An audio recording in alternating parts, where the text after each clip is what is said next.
Hello and welcome to the National World War II Museum's podcast series, Surface on Celluloid. Each week, our in-house experts sit down with special guests to discuss depictions of World War II on film. Sit back and get ready for a lively debate that will reveal the good and bad of how Hollywood shows the 20th century's most dramatic event. My name is Seth Paradin, historian and digital content manager here at the National World War II Museum in New Orleans. And as always, we're sitting down with Dr. Christelle Lefaucheur, research historian at the Institute for the Study of War and Democracy here at the museum, and today with the nasty cold, so I apologize for potential coughing and sneezing. And today our special guests are Dr. Rob Citino, senior historian here at the museum. Thanks, Seth. And Josh Schick, curator here at the National World War II Museum. Thank you, Seth. Today we'll be discussing the 2014 film Fury. Film centers on a veteran U.S. tank crew in the 2nd Armored Division in April 1945 during the closing days of the war in Europe. Film begins as the tankers absorb their first loss, a beloved bow gunner who is the first casualty of the same crew who has been together since 1943. A new, fresh recruit is thrown into the crew and expected to perform a job for which he is not trained. Film follows the tankers in the American Army as the war winds down in a brutal and ferocious way. Fury was written and directed by David Ayer. It stars Brad Pitt as Don Collier, Shia LaBeouf as Bible Swan, Logan Lerman as Norman Ellison, Michael Pena as Gordo Garcia, and John Bernthal as Grady Travis. Lauded for its gritty depiction of a part of World War II that is not frequently shown, that of the Armored Division, the film is considered a box office success, bringing in over $211 million. So the first thing that we always ask, and I'll start with our guest here, Josh, because you're sitting across from me. How accurate is Fury, in your opinion? Thought it was pretty good for late war, armored warfare, extreme violence, sort of the whole bullet magnet aspect of being in a tank and a tank crew and the tactics involved and the closeness of the guys in that tank, too. I thought it was excellent. I'm sorry. Christelle, go ahead. To add to that, and I'm sure Rob and Seth would regale us with inaccuracy in terms of tactic, but I would agree that in terms of the closeness of the men and kind of this, they've been here so long, the complete lack of any ideological, they're here to do a job, they're dirty. I thought this kind of atmosphere among the tank inhabitants, in a certain sense, was actually quite good. I like a movie that's about tank warfare because the Seth side is something that you just don't see very often. Yeah. And we have Saving Private Ryan. This is sort of like Saving Private Ryan in a tank. So I found that aspect pretty well done. I thought the camaraderie amongst the crew, I thought that was really well done. The gritty nature of armored warfare, late war. I thought the portrayal of the Wehrmacht was a complete fantasy by this point of the war. And so I couldn't help but I suffered a little bit through that. As you probably know around this table, I've written a few books on the German Army and just finished one on the German Army in the last year of the war. And I'm just not sure where they're getting this Wehrmacht in April of 1945. Yeah, we'll get to that. Yeah, I know, but I agree with you but with all of you, that one of the aspects that they hit that was a really high point in this movie was the comradeship. I mean, these guys they're living inside this, steel coffin. That's what they called them, and you can't help but be close to one another. Not just physically close, but especially if you've been with somebody for 3 years and you've trained with them for a long period of time. Before you even deployed, you're going to know every single thing, or the vast majority of things about these people. And that shows very well in this movie. And I know something that we all know here is that, there's few bonds that are tighter than those who've shared the experience of combat. And I think that's shown very, very well in this movie. Very, very well. Yeah, this alternate between moments of, hypertension during combat and then this kind of giddiness and laughing at really not very good joke, or altogether saying, best job I ever had, or this is my home. Like, I think the sense of being in it, we can, of course, disagree of this kind of macho father image of Brad Pitt, which I know there's the leadership aspect in it. You need the strong leader, but there's some aspect of this portrayal that I think I thought were quite unsavory. I agree. There's a scene where what's his name? Norman. Yeah, John Bernthal tells him to eat and make sure he sees it. Yes. That's kind of like what? Odd. Yeah, it's kind of strange. Brush your teeth. It's kind of like this element of him that's like nobody will mess with. Like what he says happens, and I think It's interesting because me kind of reflected like that just fierce loyalty because he had gotten those guys to that point that it didn't matter if it went against what they were doing. Like they go up in the house and they're all super upset with him. And he's like, well, I'm going to have a good time anyway. Enjoy your food. And they all do it. Or, yeah, hey, go eat. You better make him see you do it. Like just listen to what he says no matter what. But then they're screwing around with each other in the tank, 10 minutes earlier, ribbing each other. It's like a big old married couple. Just fussing back and forth. Like touching each other's mustache. I mean, that's to me is fun. I'm going to touch your mustache. It's like two brothers. Yeah. The jokes aren't funny, but some moments they just laugh hysterically. It's kind of obnoxious. It's people trapped in too small of a room, much like the room in which we're recording this podcast, I might add. One of the scenes, it's I think in the very opening part of the movie is where Gordo, the driver, is holding the hand of the dead man Red, and he won't let him go. And I think Boyd says, let him go, show some respect or something like that. One of them says that, and he won't do it. And this is a guy he sat next to, closer than you and I are sitting right now, Rob, which is 2 feet away from each other, for 3 years or more, 3.5, maybe even 4 years, depending on how long they theoretically trained together. These guys were brothers. And I think that was very, very accurate and very well done, frankly, in that part of the movie. It was a great pace setter for the way that crew interacted with each other. Agreed. Well, the not quite the last scene, but when Brad Pitt decided to stay and fight this improbable, brand new, fresh SS division, and it's astonishing. The reasonable thing to do would, of course, have to be no, we're leaving, which originally they want, and then they all decide he's the leader. His job was to take care of us and make sure we don't die, which they repeat several times in the movie. Just follow what he says, and then you'll be fine. And then, of course, he goes on his completely suicide, not mission, but decide to do that, and they all stick with him, which I thought was quite improbable. Yeah. Not as improbable as the you may think. war is almost over. Everybody knows it. True. I think you watch each one of them, except my theory is Norman, they're making their decision because they know they're going to die. Yeah. Brad Pitt's made his decision. Each one of them goes through his cycles. Norman starts it, but I think Norman still is young enough, early enough in his combat to have sort of an idyllic idea of maybe we'll make it through this great last stand. But each one of those guys knows that this is it. But they stand up and go up with him. Well, one thing. Let me just throw this in here. One thing you get from reading towards the end of any war is the sense that no one wants to be the last person killed in World War II or in World War I or in the Civil War. And that's the, I know it's a movie. So there has to be I know there's going to be a do or die at the end. I know when I sit down to watch the movie. But the notion that a single crossroads is the difference between victory or defeat over the Germans by this, I suppose, is by May of 1945 now, is just kind of hard for me to countenance. So you got to count me into the in Christel's camp on this one. I found that closing scene a bit, that was a stretcher. I mean, maybe mid-war, maybe in the Battle of the Bulge with everything falling apart around you. You got to hold a crucial crossroads or you're all toast. I found this one a little bit tough to take, and I'm making hand gestures that would indicate how much that I thought it was hard to take. It's getting very dramatic in here. That's right. I can see both of your points. The war is almost over. If we get the hell out of here, beat feet and move, then their chances of us living are probably pretty good. But that sort of thing did happen. Yeah. And you mentioned Battle of the Bulge.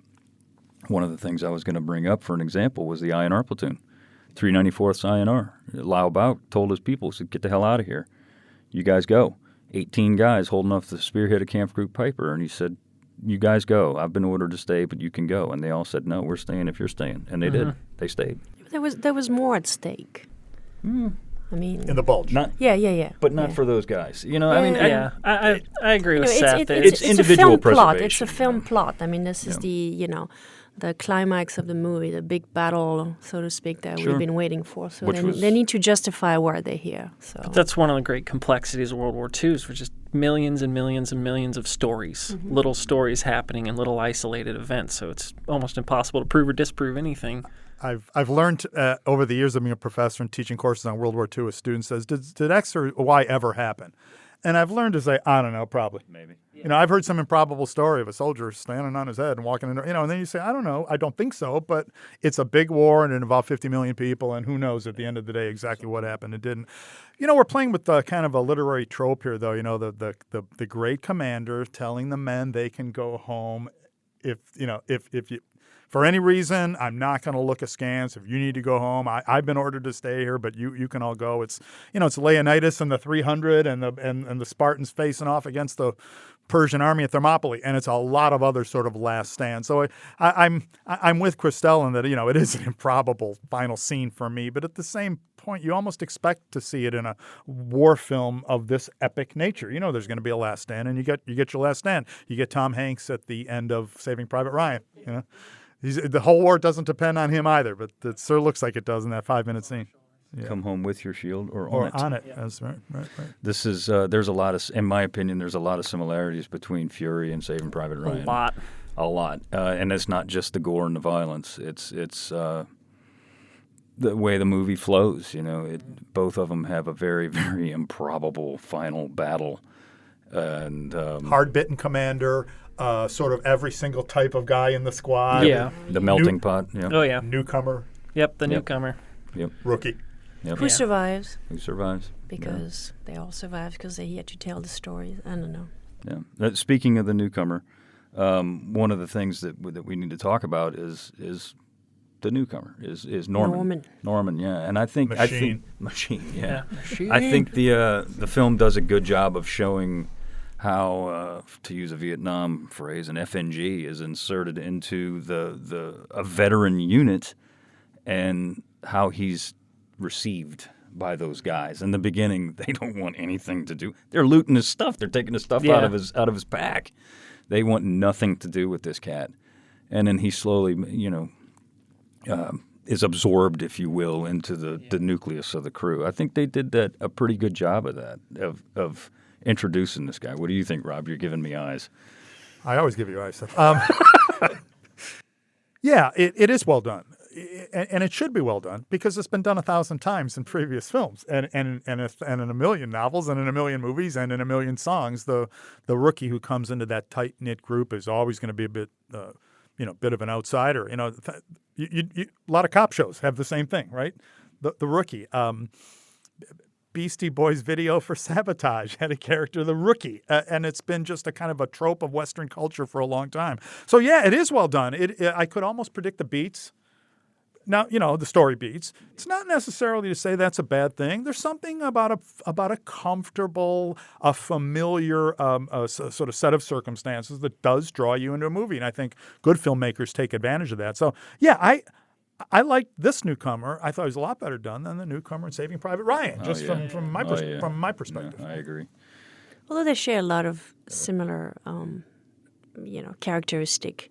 Not only is he young and naive and has no combat experience, which would have been possible at this stage of the war. A lot of U.S. soldiers, were thrown at the front and had no combat experience. But of course, he's sensitive in a sense. He's played piano. He reads. Was it Hemingway? He's reading. He likes literature and music and stuff like that. He's nice with the ladies. So this is this juxtaposition between those hard, leather-faced soldiers and this brand new, again, sensitive young man that in the end decide to stay with this ersatz father, so to speak. I think it's become that the crew's identity, even their individual personalities have just become the war. Norman probably, at the same, this whole new guy thing always represents everyone when they're naive and just kind of getting into it, whereas all these guys have just become the war. They're about the war, it's greatest job, all that stuff. And Norman comes in and they almost treat him like a piece of equipment at first just to make sure. They've just been issued it. They don't like it. They have to deal with it. And then they're going to drag their new guy through this. And then they eventually try to start to mold him into something that's useful for them and then bring him into his crew and his troop. So I thought his transition was cool. There's other new guys that just kind of get pulled through the whole thing and they're like, hey, dude, remember what you saw. And then the movie ends. Here's something that rarely happens, though, in that kind of coming-of-age saga, that you see. So he's coming of age, right? Norman is coming of age. You rarely see the commander put a gun in his hand and force him to shoot somebody. So that war crime. Yeah, well, there's one war crime being after another. Yeah. being committed in the that's course the whole of this film. thing. It was different. Obviously, you don't react well to it. It's not a pleasant scene, and it's not an inspiring scene in the way that those scenes often are. The young guy learning the ropes, but this was something different. I'm curious, Seth. You're looking at me here. What did you think of that scene? I'm just curious what your thoughts are on that scene. Well, the execution scene Yeah, specifically, yes. I thought that was over the top and a bit ridiculous. Yeah. I really Yeah, do. I agree. I really do. Yeah. Did executions of German prisoners of war happen? Yes. Far more than is reported, too. Did something like that happen? Maybe. Maybe, yeah, right. It's a good point. But in all honesty, I mean, come on. You're theoretically forcing someone to commit murder, because that's what that is. Right. And I'm not sure what David Ayer was trying to get across there, except for that war is brutal, and we know this. But I think that was a bit ridiculous. I think that was over the top. Yeah, it's like that's not necessarily the accelerated wartime training that's going to... No, that's not going to do anything. Yeah, that's not going to do anything. And in fact, that'd probably cause more problems. Yeah. Amongst people you're supposed to trust. Now, that being said, the scene in which when they're going into the town, or they've taken the town, and the Germans come out of was it a bank or something? Yeah. Or whatever the hell it is. They're coming out, and the SS officer, who is astonishingly clean. Yes, they It's all looking clean. good. God, he's clean. Even though his arm's messed up. I'm telling you, he's got as Brad Pitt says, he's got a busted wing. Now, when they pull him out of the line and they zap him, yeah, I could see that happening. Yeah. No doubt. Actually, No most of doubt. that, from the moment they enter that town to pretty much that scene, that all very plausible to me.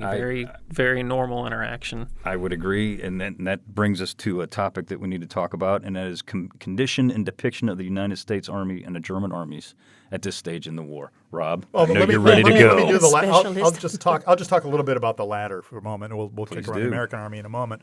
This would have been a lot more realistic film if the people that Brad Pitt's platoon were chewing up were old men and young boys who had been given a brief 3 or 4 hour training on the Panzerfaust and sent out to face the Allies bearing down on them from east or west. These are so-called Volkssturm units, people's assault units, I guess would be the translation. And, they're not there at all. And I understand, again, it's a film. Who wants to see Brad Pitt's tank, drilling Opa, drilling Grandpa and little Hans next to him? And I understand that wouldn't make a very dramatic film. But, outgunned, outarmed, I'm quoting from the text at the beginning of the film, staggering losses, the most fanatical resistance yet, total war.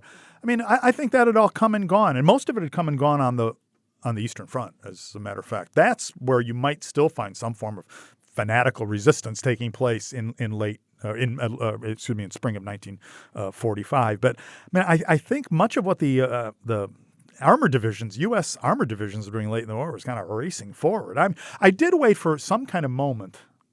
And I was a little disappointed didn't have this, of exhilaration, because that is clearly part of their of battlefield memoirs and battle memoirs from members of armored divisions, of gobbling up 50 or 60 or 70 miles in a day. Stats and taking prisoners left and right, and just a sort of like things going by in a whirl. And this really was a kind of combat that I think you would have found in places on the Western Front in 1944 and 1945, but certainly I didn't see it to be typical.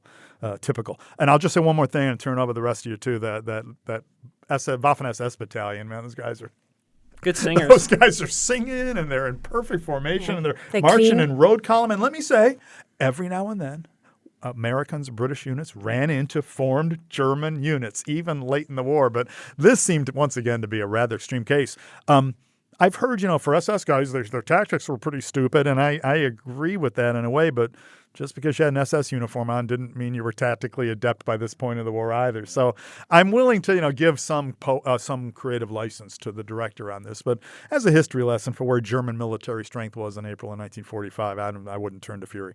I think what you're looking for, you get very briefly when they're traveling in column, and a couple of those Volkssturm guys are in the woods there, and they get Lieutenant Parker in his tank. They just come up, moment of opportunity. Those are Hitler Youth. Yeah. Bam, hit it, and then boom, they're out. And I think that's more of what you're talking about would have been the general.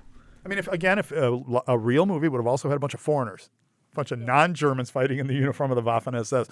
too complicated. Spielberg put, I think, 2 Czech speakers in Saving Private Ryan, and people continue to say, what the heck was that? I can't tell you. That's the scene I've explained the most to people, Saving Private Ryan. So maybe Ayer said, I'm not going to make that mistake. But that, too, again, Ayer's made a very successful movie. I'm a history professor of much less accomplishment than he is, so I understand what goes into making a movie. But that, to me, that doesn't ring true historically, since that is what we're here to talk about. Well, and I mean, I agree. I think, and then too, not to dive too deep into that final battle scene, we can if we want to, but the tank that's knocked out in the middle of the road, or abandoned or disabled in the middle of the road.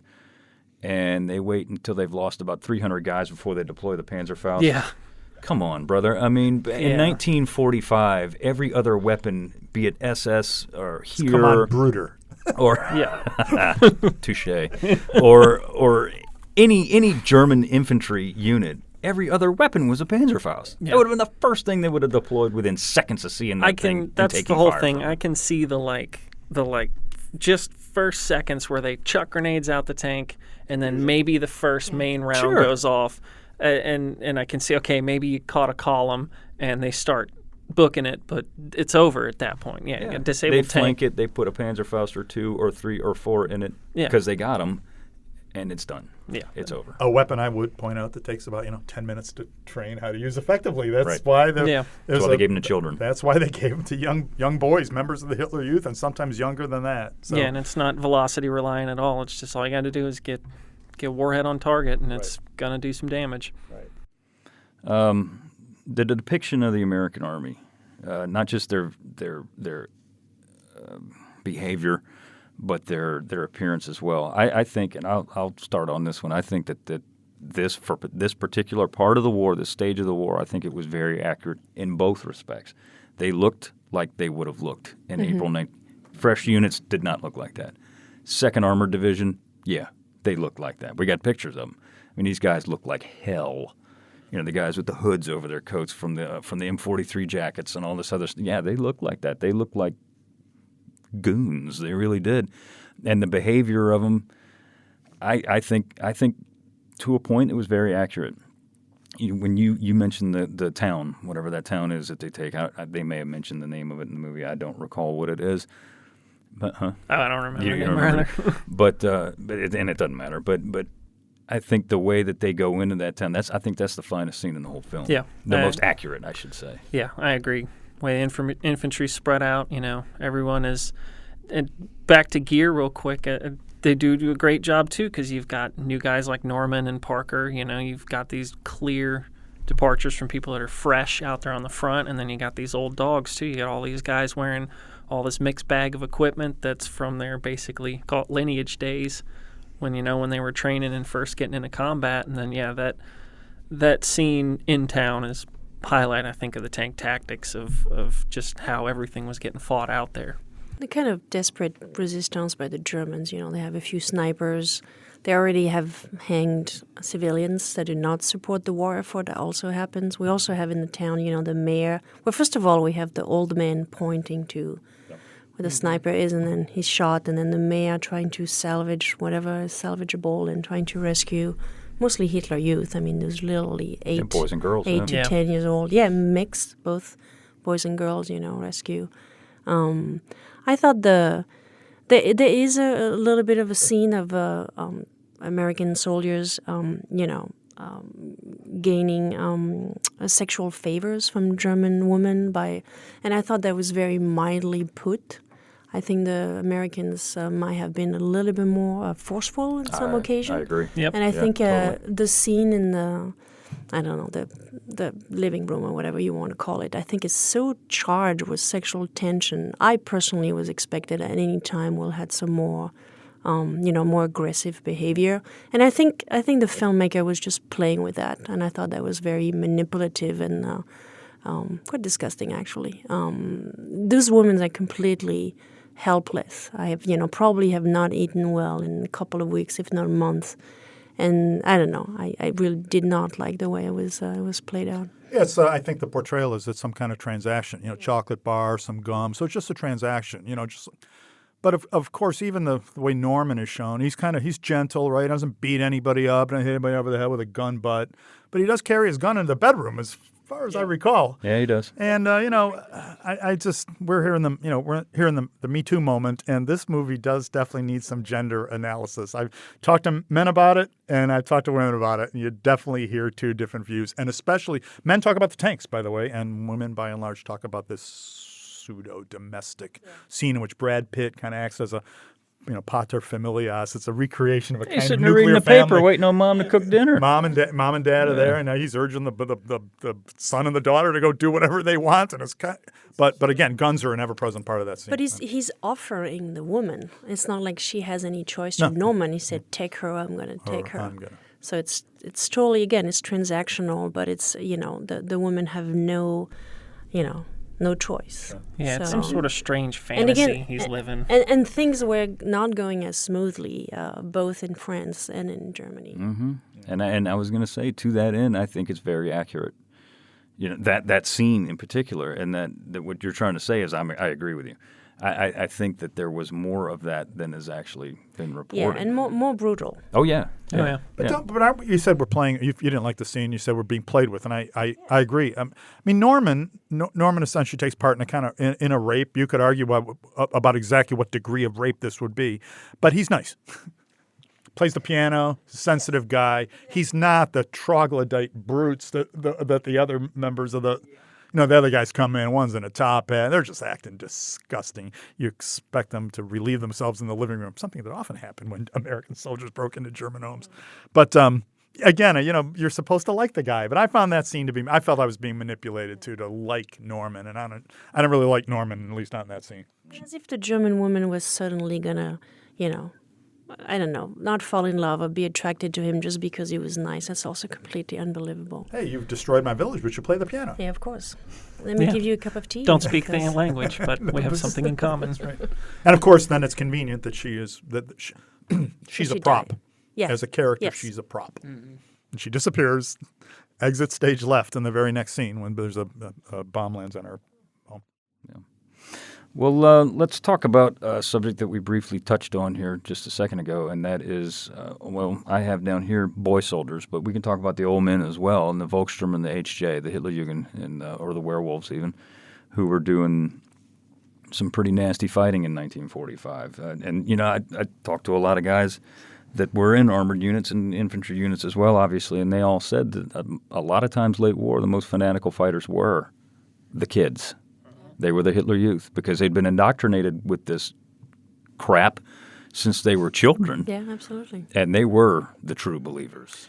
History has taught us since 1945 that child soldiers, young male soldiers, can give a really good accounting of themselves as you put the right weapons into their hands. Yeah. And the right kind of motivation. However discussing we may find the motivation, there's enough evidence, testimony, photographs, and see it with your own eyes of German boys, often again fighting next to their grandfathers. That's another story altogether. But German boys, especially, remaining to the last. Some of the prisoner photos of units fighting in Berlin are just shocking. Yeah, the kids. It looks like a Boy Scout jamboree. These kids look 12, 13, and 14. They got often the kit is ridiculously large on them. The helmet's at a crazy angle. The coat's way too large, but enough training to handle a rifle or an automatic weapon or a Panzerfaust, that anti-tank weapon. So, I forgot to pile on you earlier, Christelle, and say I agree with you too about all the civilians being hanged along the road. I mean, the Soviets saw it, the Americans saw it, the British saw it. You had fanatical commanders who would, hang 10 or 20 civilians or sometimes soldiers just to, put some backbone into the others. It's a crazy, like all social values have been turned upside down at the very end of the war in Nazi Germany. It's why we continue to make movies about it. It's why people continue to be drawn to it. Take every moral precept and just turn it on its head, and you kind of get the Reich in April of 1945. Children with machine guns. Yes. Yeah, that's interesting that the Germans are either those young, indoctrinated, Hitler Youth, the very spruced up as division that's coming. But in terms of Nazi leadership, they all committed suicide. We have this very, very brief scenes. They drunk themselves with probably fancy cognac from France, thief. And then just shot themselves, completely abandoning any responsibility what they have done, which also was very common. If they had no escape plan already, if they were really felt like they had no chance of escaping, then they just chose to shot themselves, or put on a civilian clothes, or just trying to get out and pretending they were just a regular Wehrmacht soldier. Which, by the way, we don't see a lot of Wehrmacht. It's so much easier in the World War II movie to have the SS, the Nazis, because they're so identifiable. There's not a lot of Wehrmacht except the soldier that get shot earlier. I've noticed this for every war movie I've ever made about the Germans in the last year of the war, and the public yawns. They don't Wehrmacht, SS. They're wearing a swastika. It's good enough, good enough for me. But at the end of the war, all the crimes the German military committed were blamed on the Waffen-SS, and we now know that that's a silly notion that the Wehrmacht itself was up to its ears in war crimes. So you could put just about any German unit out there and have a pretty good chance that it had done something nasty in the course of the war. But the SS, it's the sort of aura of the glamour of evil. The bad guys. The black. They got the classic bad guy. They got the rune. They're singing the songs as they march down the road, and I think that's always going to happen. We're never really, at least in American cinema, we're never really going to get an accurate portrayal of the Wehrmacht. And that's, as much as I've been critical of this film, it's more of the same, and it will be more of the same. I think that's going to be a continued theme, because like a lot of the stories we hear when they're associated with artifacts, anything like that, it's everyone gets shot by either a sniper, an SS, or they get hit by an 88. Like they're the three most deadly items in the entire German army. Tiger tank. Yeah, and there's we got like a few little boxes to check. They're the only things that ever did anything bad or efficient or anything like that. So. But even the crew, Brad Pitt says, those are the SS. They're really bad. Did the worst or something like that. So there's a little bit of an attempt of saying there's a differentiation in that. But we only see SS, or we only the SS are mentioned, so kind of lose any validity. But yeah, it's easily identifiable, and the fancy suit they wear and stuff. So they did win the fashion war. Yeah, they did. Oh no, the Italian fascist units won the fashion war. Perhaps the worst soldiers in World War II, but with the big black and just plume. An amazing uniform. All right, another thing we want to talk about is the U.S. tanks versus the German tanks, and of course, there's one scene in particular that reflects this. Good and bad, mostly bad, and that's the tiger scene. The coolest part of that was that was a real tiger. By the way. Apparently the only film ever made with a real tiger tank. Am I right? Yeah, that is true. The boat from the Bovington tank. That is also true. Yeah, Tiger 131, I think it was. Yeah, it's 131. Well, since that's the sort of thing that people really pick apart in movies like this, let's give credit where credit is due. It's not it's not the Spanish army dressed up to look like the Germans as some other films. Actually, the actors, I think I read, were trained to operate a real tank, and they recreated. Of course, they couldn't film in a real tank, but they recreated and really learned, how to load the ammunition and everything. So they got a little bit of training, not as hard as in Saving Private Ryan, but at least in theory they could operate a tank. But not the boot camp of Saving Private Ryan. No boot camp. I don't think it was quite no as boot long, camp. Yeah. Well, let's talk about that scene. Let's talk about the tiger scene. And we kind of touched on it earlier before, and that it has its accuracies, it has its inaccuracies as well, and the tactics are frankly wrong. But except for the beginning, when they take that opening shot, when that tiger fires from cover, and it takes out that, if I'm not mistaken, it's the last tank in the column, which is something that they did.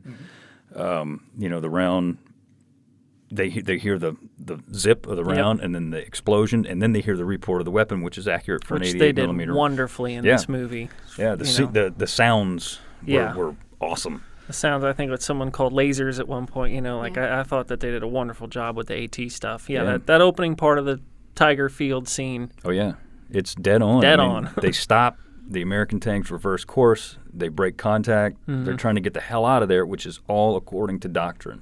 That was learned in Normandy. I think it's also worth... And then it all goes to hell. It's also worth noting to say, for anyone that doesn't really know exactly, all the thickest armor's on the front. So the front's towards the enemy, no matter where the enemy is. And so that's why that's great. Yeah, it's like the initial reaction is, we're stuck out in the open.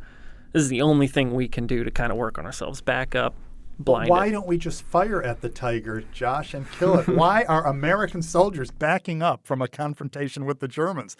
Now, this is... there's a lot of talk about inferiority of American armor in World War II, and this one-on-one, an American Sherman tank would have a very difficult time standing up to a German Tiger. It's not to say the American tank doesn't have all kinds of other advantages. Its turret stays on the target when it moves. It's light enough to be transported by sea. There's a million reasons that we had the Sherman tank, but man, you hear it over and over and over again that the Sherman was a death trap. In fact, it's a very, very famous book written on the topic by Belton Cooper that director Ayer says was one of his principal inspirations for making this movie. As a matter of fact, that U.S. troops were in inferior armor, forced to go up against better German tanks. So it is doctrine, but that's not, man, I've taught this stuff in class for 30 years, and undergraduates get angry. They get angry at the inferior when you say that the Americans had an inferior tank. Very true. I mean, and they knew it too. Yeah, that's an easy 8. I mean, it's got the 70. Fury is a little bit upgun version of earlier versions. It's got maybe a little bit better of a chance, but any tank catching any group of tanks in the open, not flat-footed, just in column and transport, you can have the upper hand to begin with. Yeah. So a good idea to get the heck out of there? Yeah. Yeah, I mean, when they stop and throw the thing in reverse and back up and get out of there, that's accurate. That's accurate tactics. Mm-hmm. But that's where the accuracy stops. Yeah. The only other accurate part of that is when they shoot the Tiger in the rear and they take it out, because that was a common tactic. They'd try to surround the thing and pop it from behind, and that's how they knocked them out. But America's the land that practically invented mass production in the automobile. We like to think of ourselves as the most automotive society on earth. What are we doing with this tank? Why do we have a tank that can't stand up one-on-one to a German Tiger? Well, I think you're looking at, you said mass production, first of all. Sherman's easy to maintain, road mobile, uniform parts, all that stuff, and it not as well established as you in this field, but the Sherman is more of, represents a different type of tank tactics for an army. It's more of a bunker. That 75 mil that came on the Sherman originally, it actually is, the gun is based on an 1897 design. I mean, it's basically a French 75 from the First World War, so it's not a high-velocity AT-specific weapon. It's more of a support weapon. It's got lower velocity, better barrel life, can shoot HE, AT, got all this other stuff. So, we've got a different theory going into it, and that does not keep pace with German armor. Yeah, just that's something that rarely gets... To me, it's something that rarely gets talked about, too, is we had to have a tank we could transport by sea. Yeah. If we invented the Tiger tank, we weren't going to have D-Day. It would have been very, very difficult to get Tiger tanks or something, not the Tiger, something that heavy. It'd be very difficult to get that over to Europe. But it wasn't even so much the armor, although that obviously played a big part of it. It was the gun. The Sherman's gun was not strong enough to knock out the German armor. And I'm not just talking about Tigers. I'm talking like Panthers and just anything, yeah. Yeah, and I mean the Mark IV was with the long barrel 75 was more than a match for the Sherman. Mm-hmm. It was, I think it was a little bit heavier. I could be wrong on that, but the armor was about the same thickness. But that 75, that long barrel 75, could punch through anything. Yeah, and it's good. Longer is better in armored warfare. If you've got a longer gun, you've got more time for that powder to accelerate that round. Because for all intents and purposes, AT rounds during World War II.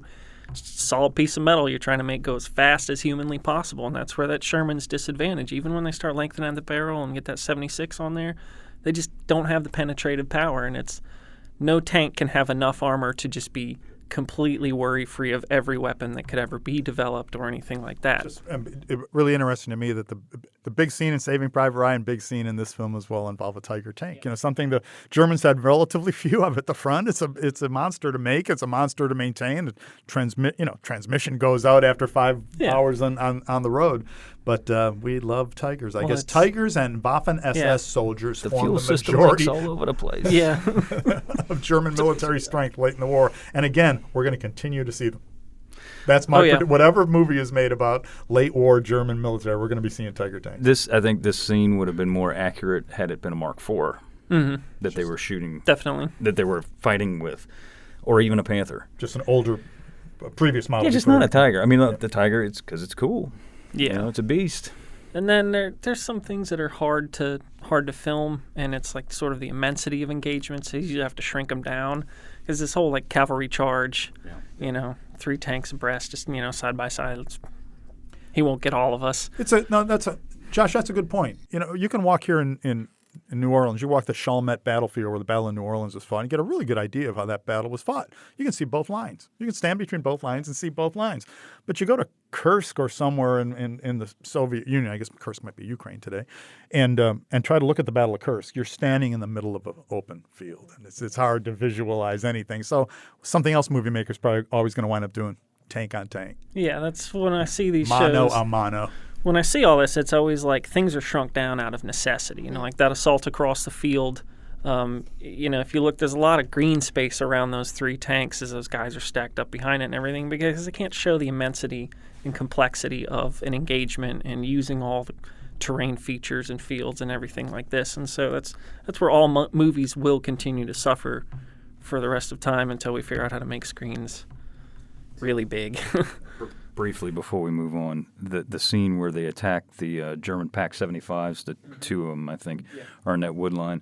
That's one of the most disgustingly pitiful pieces of film, quote, history, unquote, that I've ever seen in my life.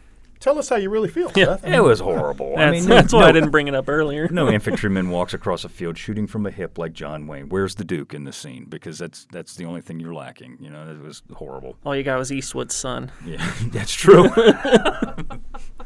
Well played, sir. Yeah. Well played. Speaking of that scene in particular, in which there are an enormous amount of tracers going across that field. Yeah, a little bit. Very colorful. Yeah. Impact of video games on contemporary war films. Please do tell. Well, the 2 tanks in this scene, and again, I can't, match the level of discussion here, but yeah, it felt like a little joystick.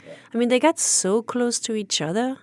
I don't think it was ever possible that it got so close. Oh, you mean the Tiger tanks? Yeah. I mean, it's literally like you playing video game and they get and then do this little dance, to get to the soft part of the tank to be able to destroy it. Yeah, that was. FX guys are just like anybody else. Sometimes they just go over the top, and I have a feeling somebody had too much fun making that one part of the scene where the 2 tanks appear to be a cat chasing. It was a nice shot from the top. Nice shot from the top. You saw them swirling around. It was. That's joystick material there. And let me just say this, because we're saying everything happens in World War II.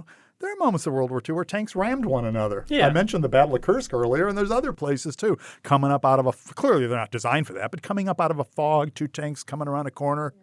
So it definitely does happen. But that was, I laughed. Probably the last thing in the world that the director would want an audience member to do in that one moment of that scene. It's very poignant what's happening to the men in the tank, but the visuals there were just, I thought, crazy. Yeah, I would agree.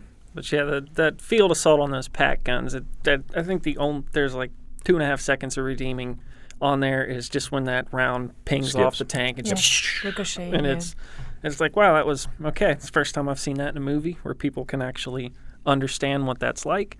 Everything else, very video game-ish. Very much so. Well, especially the enormous amount of dead in all shape and form, rolled over by a tank, half face off. This is also very video game. This is kind of a lack of, I don't want to say lack of humanity, but there's so much of it. There's so much of it that's so, I don't know, it's a little bit over the top. I'm not saying it would not have happened in the war. I'm just saying the way it's filmed, it's like, you can throw them death just for the sheer pleasure of watching supposedly SS being shot. It's well, it was inaccurate too. Yeah, I mean, it wasn't. I mean, it was over the top in the form of, dead bodies. Although, the scene where they take out the PaK-75 and it explodes and you see the bodies go through the air, that's very accurate. Yeah, that is very accurate. But the tracers. Yeah. Star Wars. Yeah. It reminded me of The Empire Strikes Back. Mm-hmm. I mean, it was just and yes. We got like a 1-for-1 ratio I on swear, tracer man. to ball ammunition. Every fifth round's a tracer, but not in this movie. Yeah. Every other round's a tracer. And they all fire 350 belts of ammunition. Yeah. Nobody, except for Norman, reloads his weapon in this entire there's movie. not a lot of burst fire. Like it. No. Even the MG-42. Just yeah, if you pull it apart to its little tiny elements is, the anti-tank guns getting hit. Tank tactics tell you, it's an anti-tank gun, it's an open mount, so yeah, you're supposed to use some machine gun suppressing fire on it. Then you eliminate that threat with your main gun, and then you move on to overwhelming everyone in the area and let your infantry to go to work. Like, if you don't watch the movie and someone tells you about the assault, it's like, okay, it kind of sounds almost close. But the whole thing, 3-4 tanks packed together, just hosing ammunition and spraying laser tracers all over the place it's absurd. It's like a mad minute. Yeah. Everybody's firing at once. And it's great. That makes great cinema. And the Germans in open foxholes in the middle of a field. Yeah, like why are our IT guns entrenched in a nice tree line, and then we've got a couple of dudes in foxholes like the MLRs like out in the field? Like, what's going on, guys? Yeah. I thought there was Christelle thought there was gratuitous gore. Oh, absolutely. Well, and video game-ish score, and a video game-ish score, musical score as well. We talked here previously about how Saving Private Ryan, by really attempting to be very realistic, was kind of unflinching in its depiction of, blood and death and brutality. And I thought, Spielberg did a better job of kind of, I don't want to say justifying it, but it kind of made sense. But here, especially the landing, but here we have like almost close-up of blown-up brain. And I don't know, it felt entirely gratuitous most of the time. The defense is often that it tells people how awful war is, but I'm just not sure it has that impact on audiences at all. I know a lot of guys, mainly people I know, say I love that movie, and just for the exact reason that you're supposed to be repelled. I'm not sure I'm allowed to say that, but it's like war porn. Can I say that? You can. Are we going to cut that? Okay. Literally, it's like, exactly. I'm sorry. I don't want to genderify it, but there's a lot of male friends that I have, again, love this movie exactly for this reason, seeing all these Germans being blown to pieces and be able to see that in great detail, gory detail. And there's an enjoyment to that. And I understand. They're the bad guy. We won. It's kind of fun. Sure. But, if you mix in all of that and kind of the war crime committed by the American in the mix, that all at the end is a bitter taste, I think, after watching this movie. You said war porn. I was going to say, gore turned up to 11. Yes. So, you can, depending on your metaphor of choice, but I thought it was a bit much as one. I didn't think it advanced anything. I don't think it was either repellent or attractive. I just didn't think it advanced anything in the movie, and it was a deliberate choice made by the director to load on as much gore as he possibly could. Well, and I think it's going to be a tough choice. It's tough. It's going to be tough from here on to go forward with this kind of stuff without people like getting excited about it in a post-video game and Saving Private Ryan world where, Saving Private Ryan was shocking for people because it was kind of the first major element that showed that. And now it's kind of like everyone else is kind of doing that, except special effects are better now, so we can show heads blowing up more realistically. So it's like, are we just getting gratuitous just because we can? So dead end. You think this might be a cinematic dead end then? How much gorier is gore? Yeah, and I do kind of wonder, like how do people just kind of become more obsessed with just seeing more gore, and then, what do we lose when we do that? What are we using the gore for? Yeah. The only what are we using the gore for? The only great scene bumper sticker. The only scene in that, and there's several scenes of gore and graphic violence. The only one that I would say that is even remotely accurate is when they are taken on the Tiger, and one of the rounds skips off the top of the turret and completely takes off the top half of the tank commander. First of all, that guy would have been buttoned up. Yes. Yeah. Let's be abundantly clear. He would have been inside the tank. But had he been outside, that is a very accurate representation of what an 88 millimeter AP round would do to a human body. It's kind of bad because the first thing I thought was, well, that's what happened to Oddball's tank commander. The very first thing I thought of. Yep. Had his head, he was decapitated by an 88. Yeah, that's entirely accurate. Yeah, you're not going to enter a major engagement where it's very clear what your problem is without buttoning up. That guy loses his head for almost no reason. Yeah, and they were all unbuttoned too, if I remember correctly. I was going to say, yes. I think it makes them more dramatic for their communication. Yes. They're hunkered down on it, and you get to see the tanker helmet and different points of view of them because, you can't see anything in a tank turret. Right. Israeli tank commanders have historically prided themselves on going into combat unbuttoned. That is with their heads sticking up over the turrets. I'll just lay that out there. Even there, it could be a situational thing. I would think you want to have the best view you can while you're approaching the battlefield. Once the bullets start flying, probably a good idea to get your head back down. Exactly. There's a reason that the tanks have hatches. There's the reason they invented the hatch. Get in and close it up. So, did you? And again, we'll start with our guest, Rob. I'll start with you. Did you like this movie, and would you recommend it? I don't think I particularly like this movie. And what I'd say is this. Look at how little time we have spent talking about the characters. I mean, you watch a movie for various reasons, and clearly that Fury is the star of this movie, as we see the word Fury 50 times in the course of the shoot. But it's just interesting to me that the characterizations at the end of the movie are just kind of flat. Brad Pitt goes through a number of cliched gestures of leadership and what I would consider kind of toxic masculinity, and they're all sort of forced to follow. Machine's coming of age as a man is essentially learning how to kill people. We knew that was going to happen from the beginning. Thought, we could be talking about Shia LaBeouf's performance, which was fantastic in this film. He had a tooth taken out, apparently, because he felt it would give him more verisimilitude as one.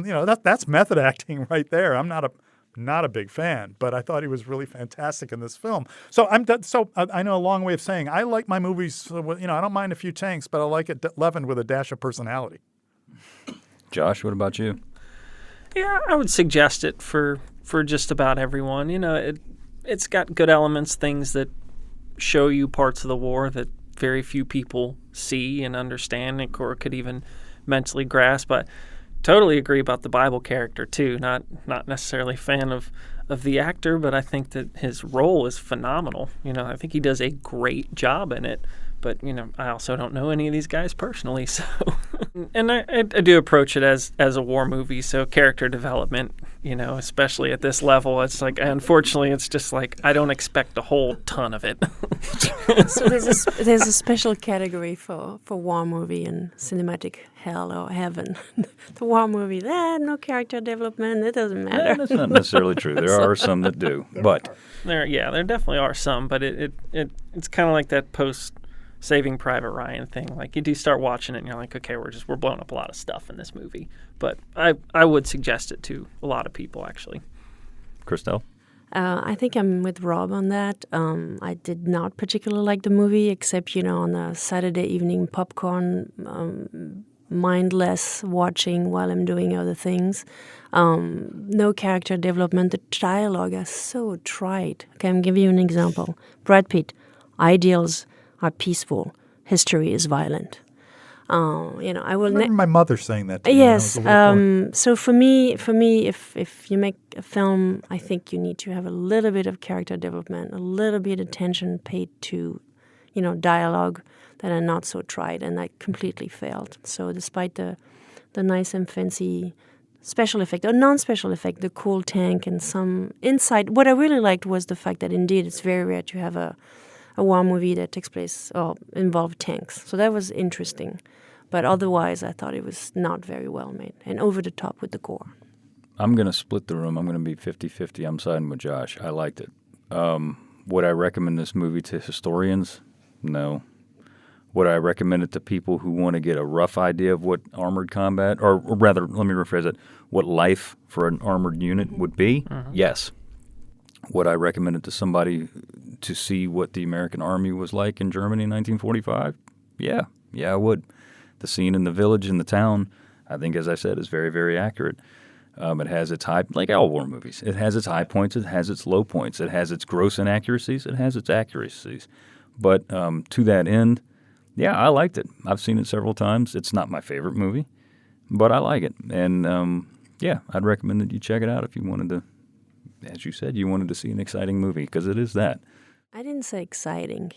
It's Saturday afternoon. I said Saturday Popcorn, night, mindless okay. while I'm doing something else. So mindless while you enjoy it. But I enjoy it.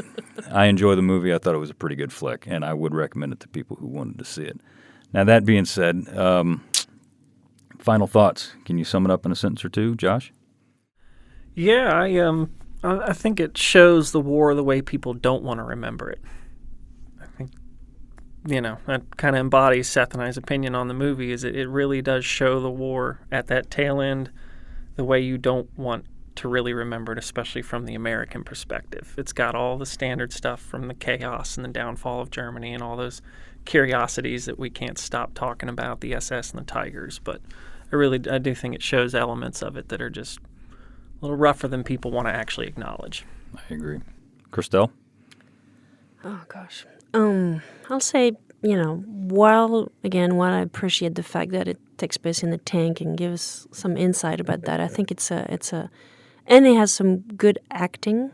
I think it's kind of a half-baked knockoff of Saving Private Ryan without the cinematographic quality and of the previous film.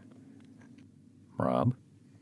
Oh, Fury had its moments, but it's a cartoon, and it's a cartoon with toxic elements. I like to always pull a line from the movie, and one that strikes me in particular, and this one particularly did, because to a point we talked about the excessive gore, but it's also this line I thought was poignant, and it's not just for this movie, but it could be for a lot of war movies, and it's when Bible says to Norman, he says, "Wait till you see it." And he says, "See what? What a man can do to another man." And I think that's very accurate for many reasons. And with that, we'll wrap it up. And I just want to say thanks so much for listening. If you'd like to hear more about the events we discussed today, listen to our mini episode next week where we will share our oral histories from those who were there. You can follow us on Facebook, Instagram, and Twitter at Surface on Celluloid. Be sure to rate and review us on iTunes if you like what you hear. I'd like to thank everyone who made this podcast possible, our producer, Tessa Jager, and our sound engineer, Jeremy Burson. This has been a production of the National World War II Museum.